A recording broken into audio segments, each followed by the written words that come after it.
Blacklisted na ang isang supplier ng bigas sa Mandaluyong. Ang 10 kilo ng bigas kasi na ipinamahagi roon sa ilalim ng Bawat Bayan Makikinabang program na bisong 8 kilo lang ang laman. May unang balita si Marisol Abduraman.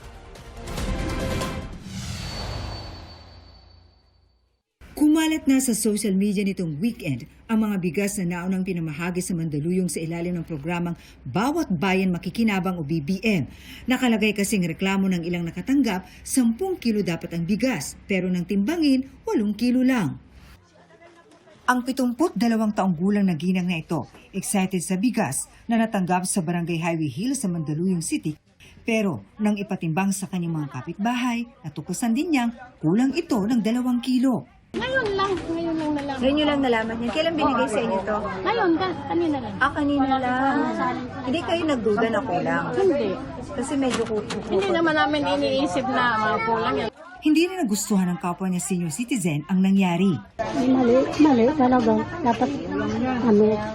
Dapat ni sakto. Nagpunta kami sa barangay kung saan naabutan namin isa-isang tinitimbang ang mga nakapack na tig 10 kilong bigas. May mga nagrereklamo anila kasi sa kanila. Ayon sa mga taga-barangay, ibinabagsak sa kanila ang mga sakong ito galing City Hall na actually nakaselyado. At may laman itong tig-5 sakong tulad nito na naka-indicate na naglalaman ng 10 kilo.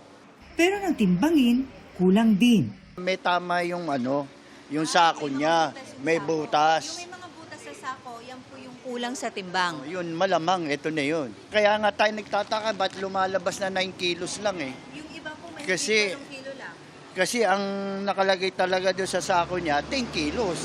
I'm very sorry that this has happened, pero alam nyo naman, there's no perfect project. Kakasama lang ng loob na maski na gaano kaganda ang proyekto, ay sinasabotahin ng mga ibang tao. Ang Bawat Bayan Makikinabang ay isang national program ng Administrasyong Marcos na layong palakasin ang mga local government units at madala ang direktang suporta ng gobyerno sa mga mahihirap at mga vulnerable. Ang mga pamamahagi ng bigas na bahagi nito ay ginagawa rin sa iba pang barangay sa buong bansa. Katunayan, mismong si First Lady Liza Araneta Marcos ang namahagi ng bigas sa isang barangay sa Mandaluyong din. Kaya nagsalita na ang palasyo sa issue. Hindi po ito na naisin ng Pangulo. Kung ano ang dapat na ibigay sa taong bayan, dapat ibigay.